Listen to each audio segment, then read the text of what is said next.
आनंदं परमसुखदं केवलज्ञानमूर्ति धन्वादितं गगनक्षत्रक्षतं तस्मशादिलक्षणम् एकं नित्यं विमलवचनं सर्वाधिसाक्ष्यभूतं भावातीतं त्रिगुणरहितं श्री सद्गुरुस्तं नमामि.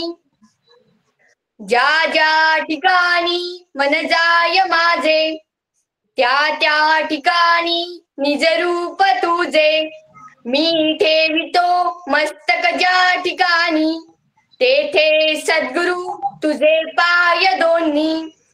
दत्तात्रेय महाराज की जय. सद्गुरु महाराज की जय. अत्र्यनुसया माये की जय. आनंद चिंतनम श्री गुरुदेव दत्त. तर आजचा विषय आहे जीव चुकला अविद्येने आकडूनी आपलासी केला माये संगे नटला विषयामध्ये भुलला जे जे कर्म केले ते ते फळ पावला. जीव चुकला अविद्येने आकडूनी आपलासी केला माये संगे नटला विषयामध्ये भुलला जे जे कर्म केले ते ते फळ पावला. दत्तात्रेय महाराज की जय. सद्गुरु महाराज की जय. अत्र्यनुसया माये की जय. आनंद चिंतनम श्री गुरुदेव दत्त. लढी बाळमी अज्ञान तुझा तुम्हा वाचोनी कोण सांभाळ करील माझा तुम्हा विन दुजा कोणा मासी. नमस्कार माझा श्री गुरु दत्तात्रयाची. दत्तात्रेय महाराज की जय. सद्गुरु महाराज की जय. अत्र्यनुसया माये की जय. आनंद चिंतनम श्री गुरुदेव दत्त. अखिल भारतीय देवदत्त परिवाराच्या सर्व गुरुजनांना माझा कोटी कोटी प्रणाम. तसेच या ग्रुपचे करते धरते सगळ्यांचे आवडते मेंढे मामा व माझे आजोबा व तसेच ताराचंद महाराज, रोज संचालन करणारे कल्याण मामा, ज्ञानाचे गाडे अभ्यासक बालाजी महाराज देशमुख, परमपूजनीय भगवान गिरीजी बाप्पू महाराज यांच्या चरणी कोटी कोटी प्रणाम. माजी गुरुवर्य मोहनराज भारतीजी महाराज यांना वंदन करून मी सत्संगाला सुरुवात करत आहे. विषय गंभीर व विचार करण्यासारखा आहे. आपण सर्वजण या कर्मभूमीवर आलो व 184च्या वेड्यामध्ये फिरतच आहो. यातून मोकळे होण्याचा मार्ग सापडतच नाही. पण विचार करण्यासारखे आहे. हा जीव कर्मभूमीवर आला कसा? का बरं आला? कशासाठी आला? कोण याला आणलं? याचं नाव जीव कसं काय पडलं? याला जीव का म्हणतात? हा जीव कुठचा रहिवासी आहे? कोण्या गावाहून आला? येथे येऊन कसा फसला? काय करू लागला? काय करायला पाहिजे? काय केल्यामुळे हा जीव सुटेल? या जीवाला कसला बोध व्हायला पाहिजे? असे बरेचसे प्रश्न समोर येतात. कशी भूल पडली या जीवाला, कोठोनी सुटका होईल याला.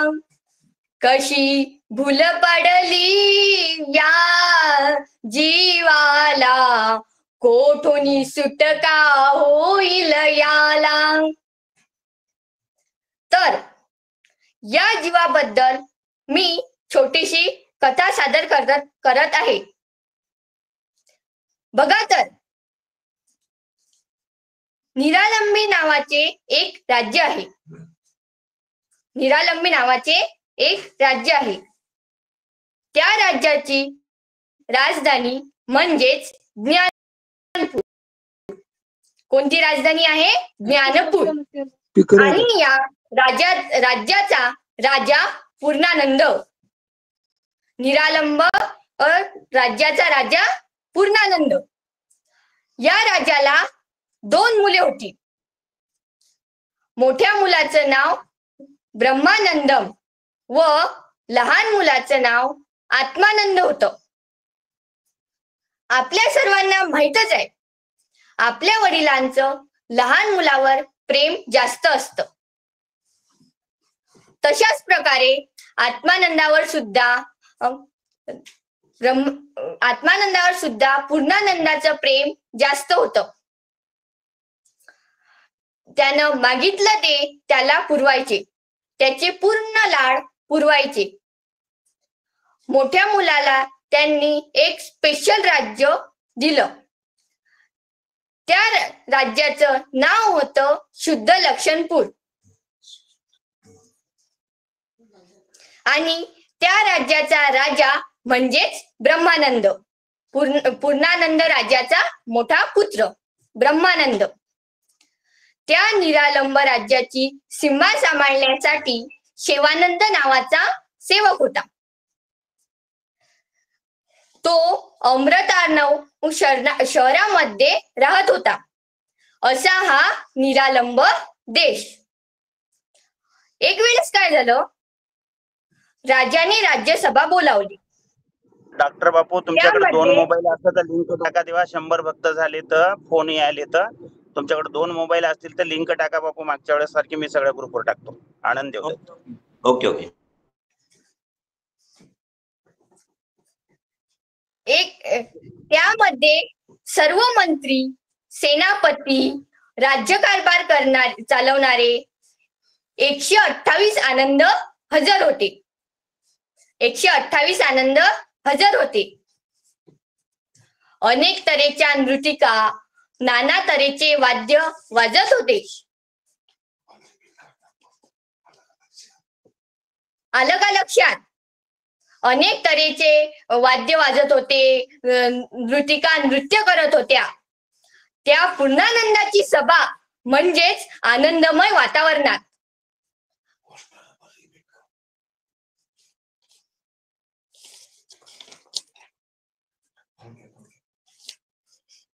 सभेत आनंदमय वातावरण होते.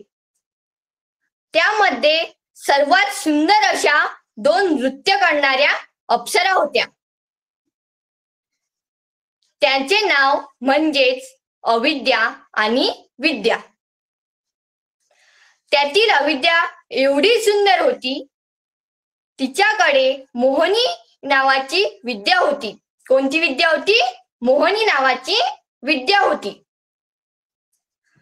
तिने त्या विद्येचा वापर आत्मानंदावर केला, कारण तिला आत्मानंद आवडत होता. अविद्येने तो वापर आत्मानंदावर केला, कारण तिला आत्मानंद आवडत होता. आता गोष्ट म्हणजे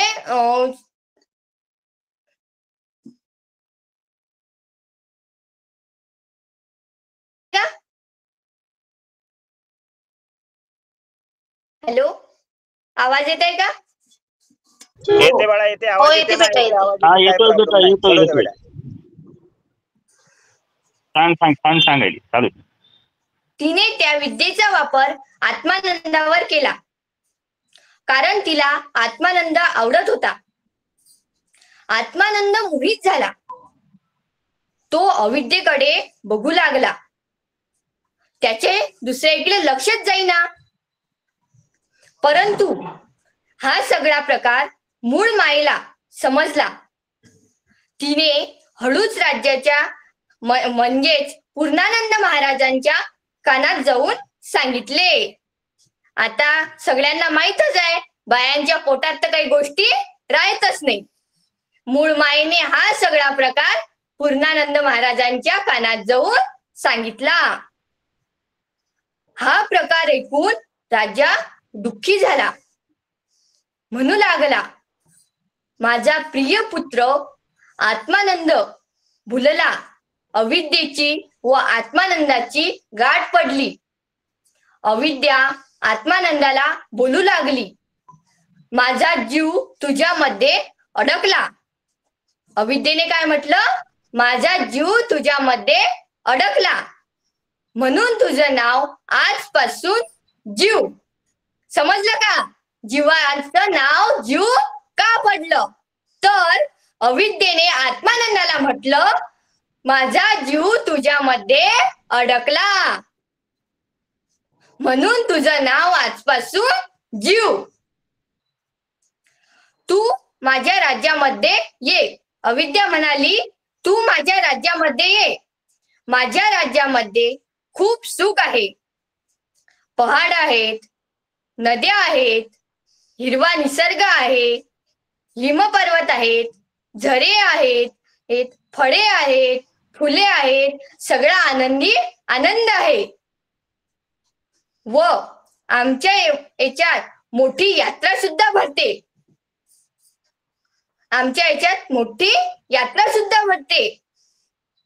त्या यात्रेत झुले आहेत, पाळणे आहेत, खेळण्यांची दुकाने आहेत, नाना प्रकारचे पक्वान्ने आहेत, आईस्क्रीम आहे, पाणीपुरी आहे, कचोरी आहे, नाना तऱ्हेचे वाहने आहेत, टू व्हीलर आहे, फोर व्हीलर आहे, वर उडण्यासाठी विमानं आहेत, हेलिकॉप्टर आहे, पाण्यात जाण्यासाठी बोट आहे. अशा तऱ्हेची आशा दाखवून आत्मानंदाला मोहून टाकले. आता शेवटी तो लहानच.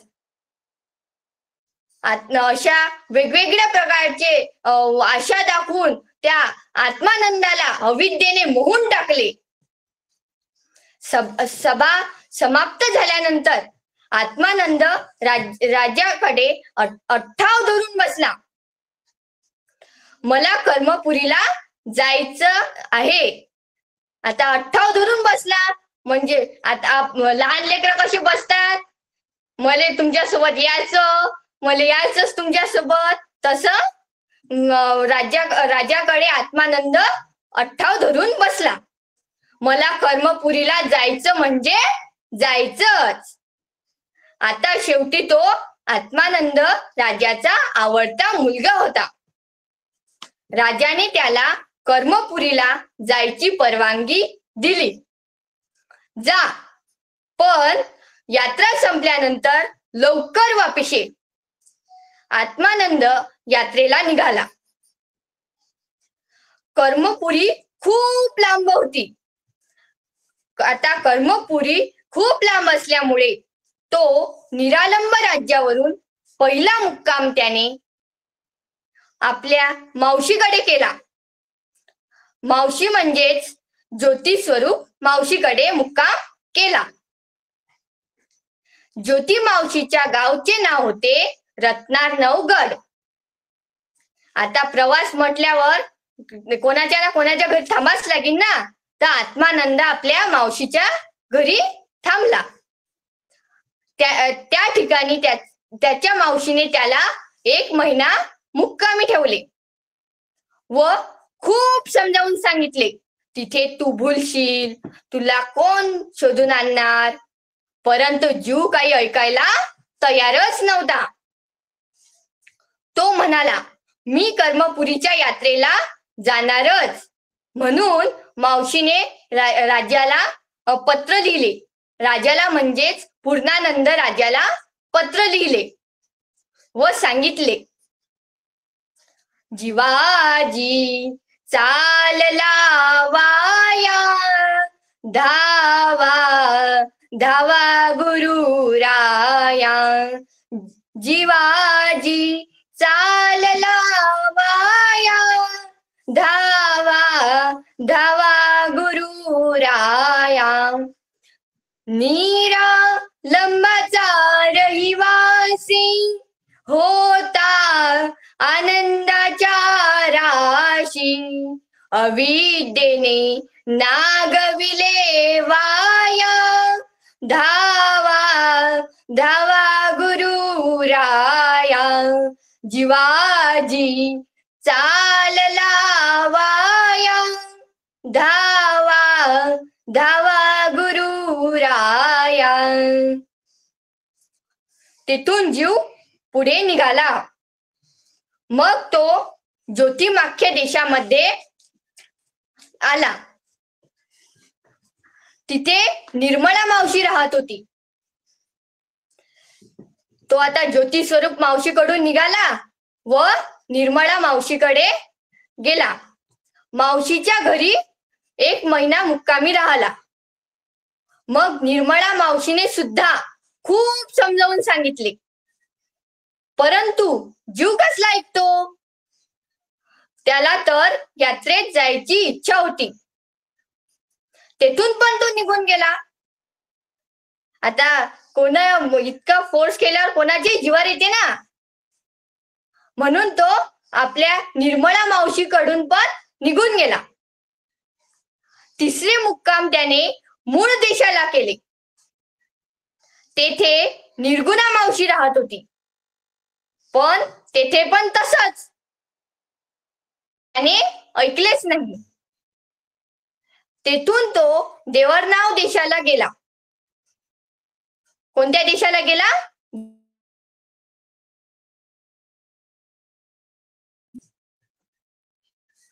त्रिगुणा मावशी राहत होती. तिने पण त्याला खूप समजावले, पण जीव म्हणाला मी कर्मपुरीला जाणार म्हणजे जाणारच. तेथून तो कैवल्यपुराशी आला. तिथे सुद्धा तो थांबला नाही.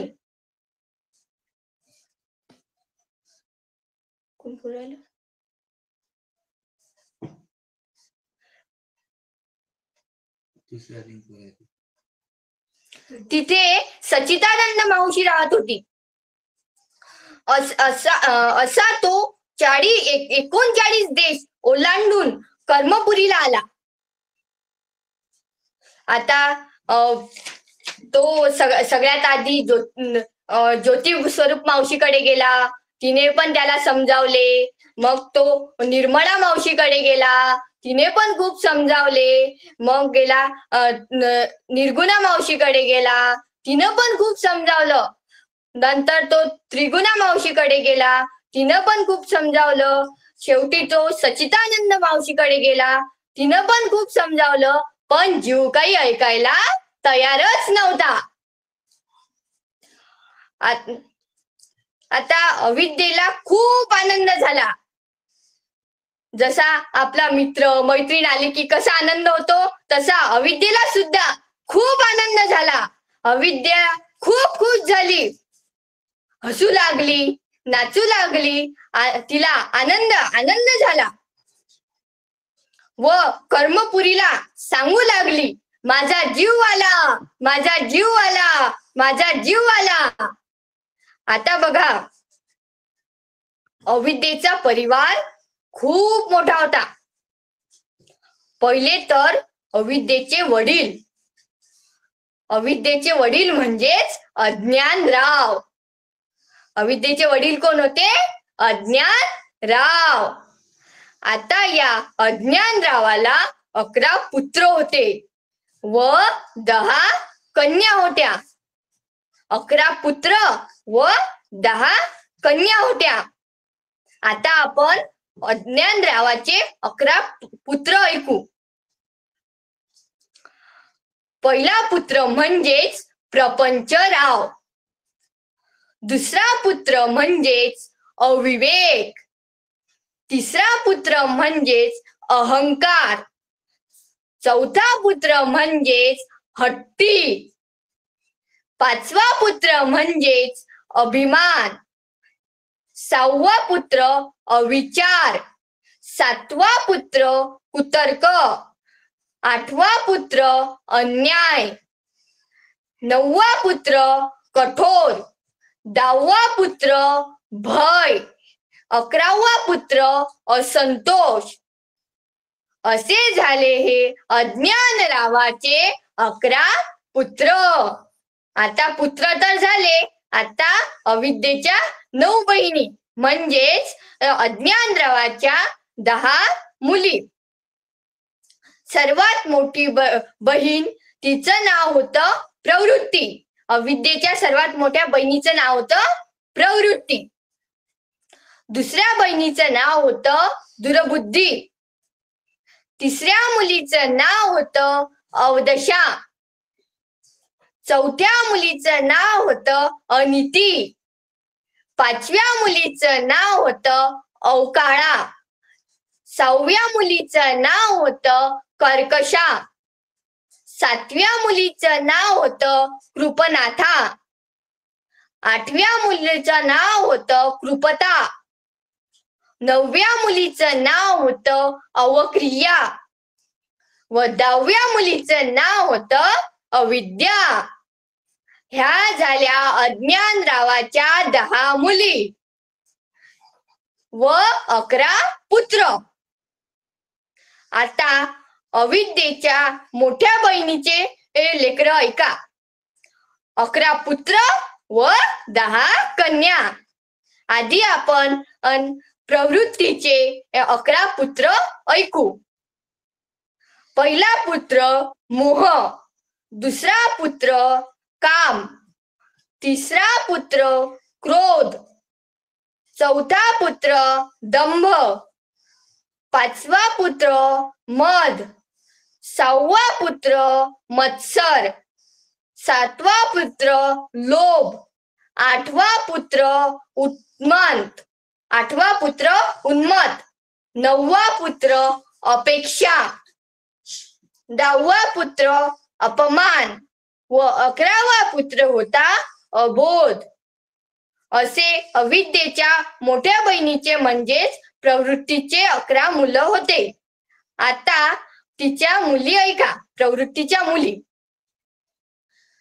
पहिली मुलगी होती आशा, दुसरी मुलगी होती मनशा, तिसरी तृष्णा, चौथी कल्पना, 5वी इच्छा, 6वी वासना, 7वी भ्रमणा, 8वी कामना, 9वी लोलुपता व 10वी अपकीर्ती.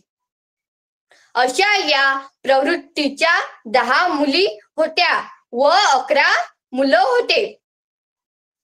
आता अविद्येच्या मोठा भाऊ म्हणजेच प्रपंचराव यांना सुद्धा 11 मुलं आणि 10 मुली होत्या. आता आपण प्रपंचरावाचे 11 मुलं ऐकू. पहिला मुलगा होता भ्रम, 2 नंबरचा दुर्गुण, 3 नंबरचा शोक, 4 नंबरचा भेद, 5 नंबरचा चंचळ, 6 नंबरचा दुःख, 7 नंबरचा दृष्ट, 8 नंबरचा घमेंड, 9 नंबरचा द्वेष, 10 नंबरचा अनर्थ, 11 नंबरचा पुत्र होता अविश्वास. हे झाले प्रपंचरावाचे 11 पुत्र व 10 कन्या. प्रपंचरावाचेच म्हणजे अविद्येच्या भावाचे व अज्ञान रावाच्या मोठ्या मुलाचे पुत्र व कन्या.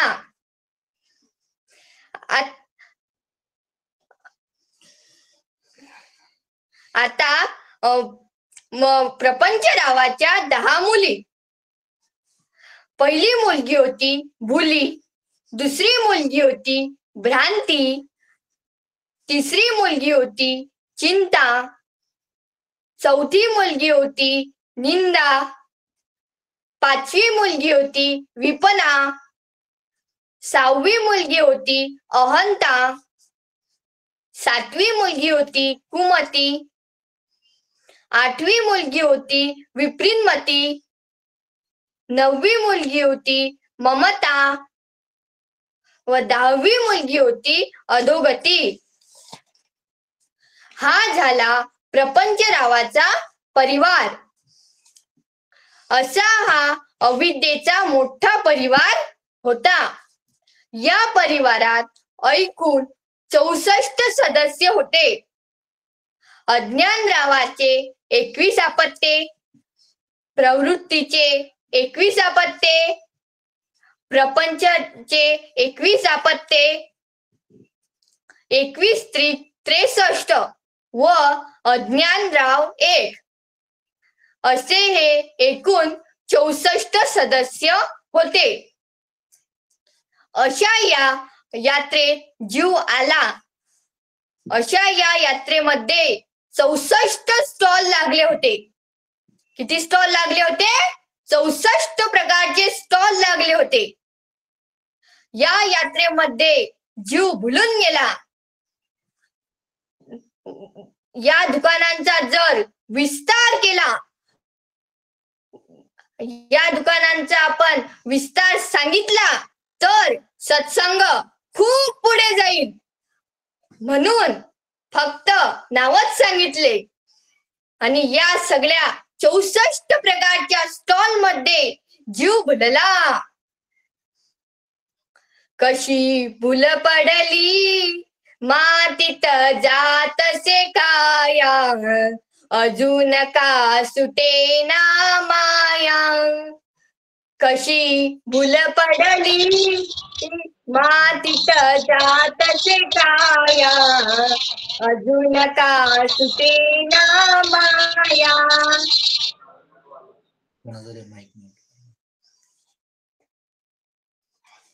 आवाज येते ना? हो येते चालते. रिपीट. कोणी म्यूट काढू नका. घे मागे येते आवाज. कशी भूल पडली मातीत जातसे काया, अजून का सुटेना माया. कशी भूल पडली मातीत जातसे काया, अजून का सुटेना माया. त्यासाठीच मोठ्यांचं ऐकलं पाहिजे, नाहीतर जीवाला त्रास होतो. जसा या आत्मानंदाला त्रास होतो तसा आपल्याला सुद्धा होतो आणि आपली अधोगती होऊन जाते. आता जीव या यात्रेत भुलला. आता एवढ्या 64 प्रकारच्या स्टॉल मध्ये जीव भुलून गेला. आता कसं जावाव हे त्याला समजून नाही राहिलं. मग काय झालं? जीवाचे वडील म्हणजेच पूर्णानंद, त्यांना आत्मानंदाची आठवण झाली. ब्रह्मानंदाला त्यांनी कर्मपुरीला पाठवलं. ब्रह्मानंदालाच म्हणजे आत्मानंदाच्या मोठ्या भावाला, व त्याला आणण्यासाठी विद्येला सुद्धा पाठवलं. व ब्रह्मानंद यांनी आत्मानंदाला सोडण्यासाठी ज्ञान, भक्ती, वैराग्य व नाम यांचे गाठोडे घेऊन पाठवले. ज्ञान, भक्ती, वैराग्य व नाम याचे गाठोडे घेऊन पाठवले. हे गाठोडे घेऊन गुरु रूपात जीवाचे बंधू दत्तात्रय महाराज येथे आहे. ज्ञान, भक्ती, वैराग्य व नाम याचे गाठोडे घेऊन दत्तात्रय महाराज कर्मपुरीला आले. आता अविद्येच्या परिवाराला 64 जणांना ठार मारण्यासाठी विद्येने सुद्धा 64 जणांना सोबत आणले. आता अविद्येचे सुद्धा 64 जण होते आणि म्हणूनच विद्येने सुद्धा 64 जणांना त्यांना ठार मारण्यासाठी सोबत आणले.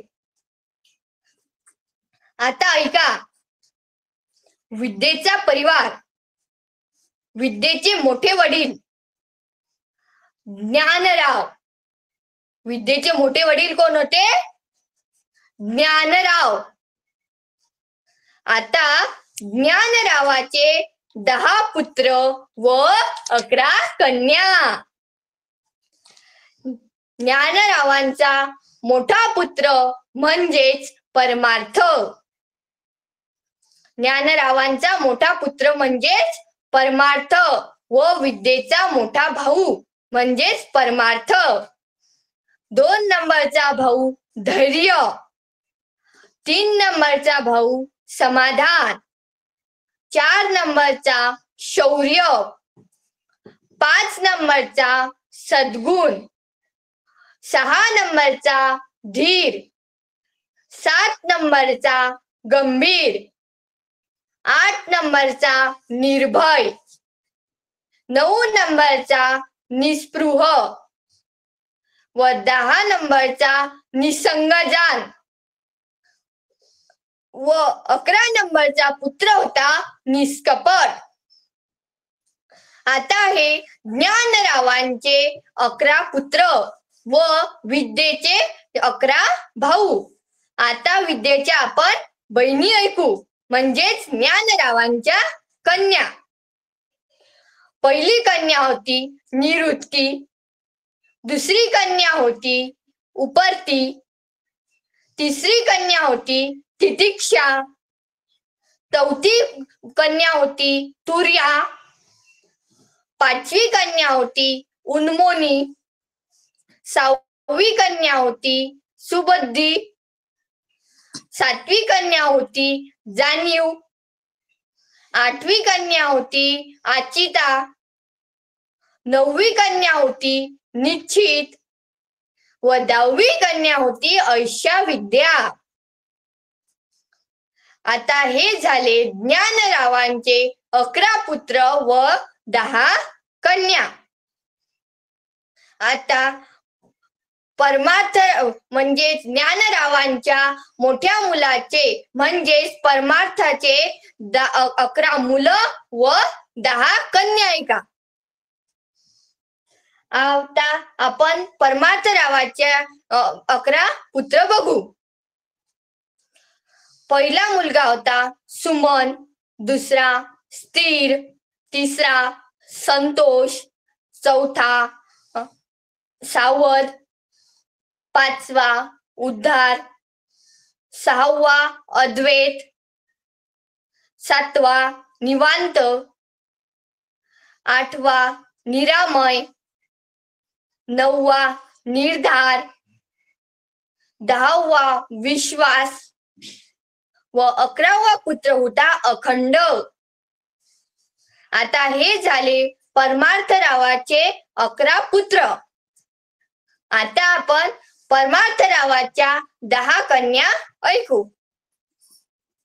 पहिली कन्या केवळ, दुसरी कन्या कोमल, तिसरी सोज्वळ, चौथी रसाळ, 5वी प्रेमळ, 6वी मधुर, 7वी करपल्लवी, 8वी नेत्रपल्लवी, 9वी ग्रीवा पल्लवी व 10वी कन्या होती घ्राणपल्लवी. अशा हे परमार्थरावाचे 11 पुत्र व 10 कन्या होत्या. आता ज्ञानरावाच्या मोठ्या मुलीचा परिवार म्हणजेच निवृत्तीचा परिवार.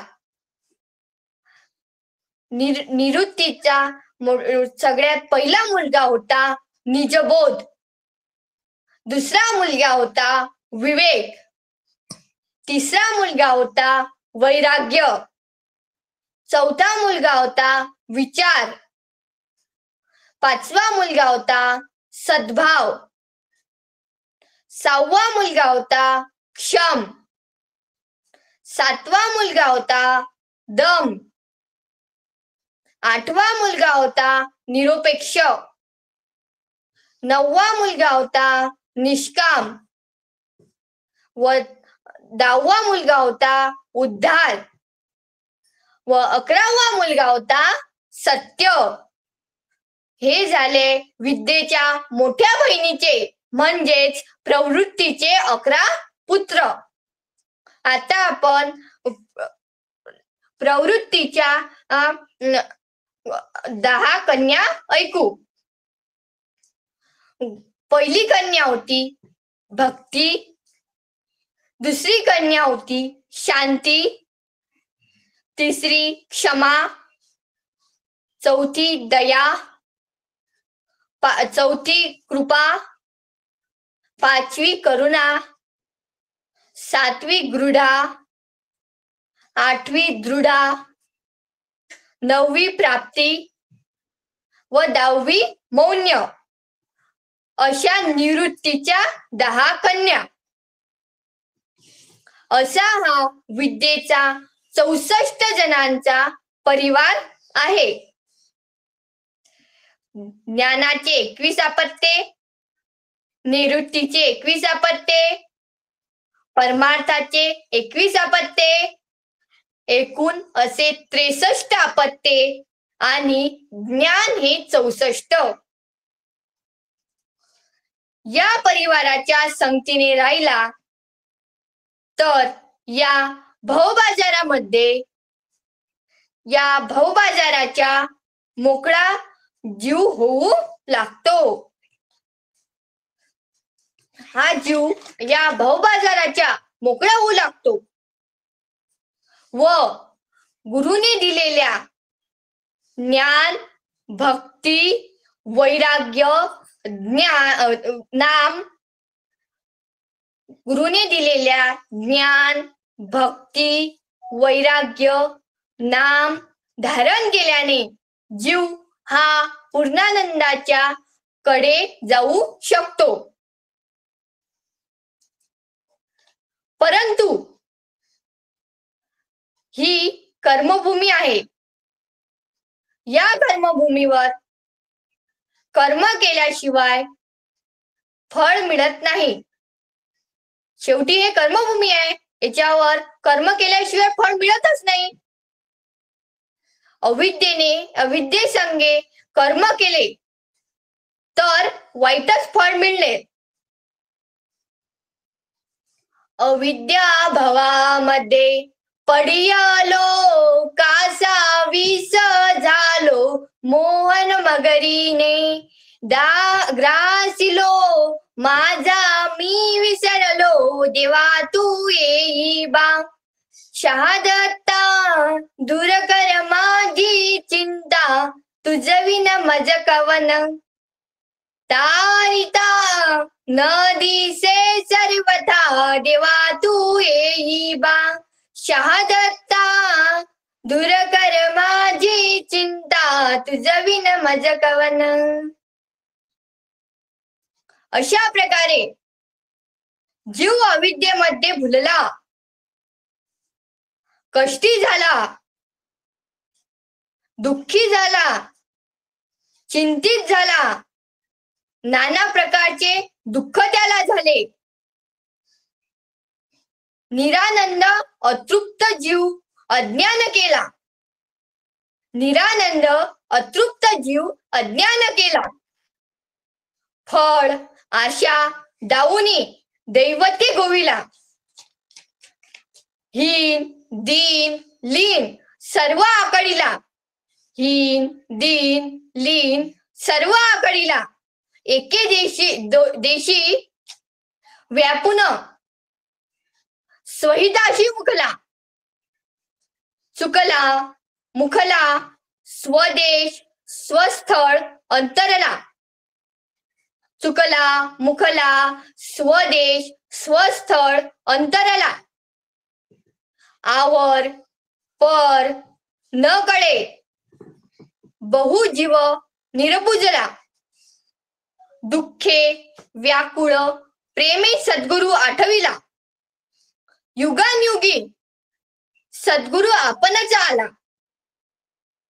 जीवासाठी कृतायुगी आले हंस, त्रेतायुगी आले देवदत्त, द्वापारी आले अवधूत व कलयुगी आले शहादत्त. कृतायुगी आले हंस, त्रेतायुगी आले देवदत्त, द्वापारी आले अवधूत व कलयुगी आले शहादत्त. अशा प्रकारे या जीवाचे बंधू या जीवाला तारून नेण्यासाठी या कर्मपुरीला आले, म्हणजेच या भूमीला आले. दत्तात्रय महाराज या कर्मभूमीला आपल्याला तारून नेण्यासाठी आले. ते या जीवासाठी चतुर साधन घेऊन आले. पहिले साधन म्हणजेच ज्ञान, दुसरे साधन म्हणजेच भक्ती, तिसरे साधन म्हणजेच वैराग्य, चौथे साधन म्हणजेच नाम. पहिले साधन ज्ञान, दुसरे भक्ती, तिसरे वैराग्य व चौथे नाम. या चारही साधनांचा प्राप्त करून घेतले तर हा जीव आपल्या घराला म्हणजेच निरालंब देशाला जाईल. निरालंबाची काय सांगू ख्याती, निराकार निर्गुणाच्या ज्योती. अनंत सूर्याचा प्रकाश, अनंत सूर्याची शीतलता, अनंत चंद्राची शीतलता, अनंत सूर्याचा प्रकाश असा तो निरालंब देश. व त्या निरालंब देशाचा राजा म्हणजेच पूर्णानंद. पूर्णानंद पदी मन हे मुरोनिया गेले, मन हे मुरोनिया गेले. पूर्ण भारती मने, पूर्ण भारती मने जन्म मरण कुंडले. पूर्णानंद पदी मन हे मुरोनिया गेले, मन हे मुरोनिया गेले. पूर्ण भारती मने, पूर्ण भारती मने जन्म मरण कुंडले. एवढे बोलून माझ्या अज्ञान वाचेतून निघालेले शब्द कुठे चुकले असतील तर आपण माझे गुरुवर्य आहात. आपण या अज्ञान विद्यार्थिनीला माफ कराल अशी आशा बाळगते. आता मी शेवटी एक पद म्हणून दाखवते.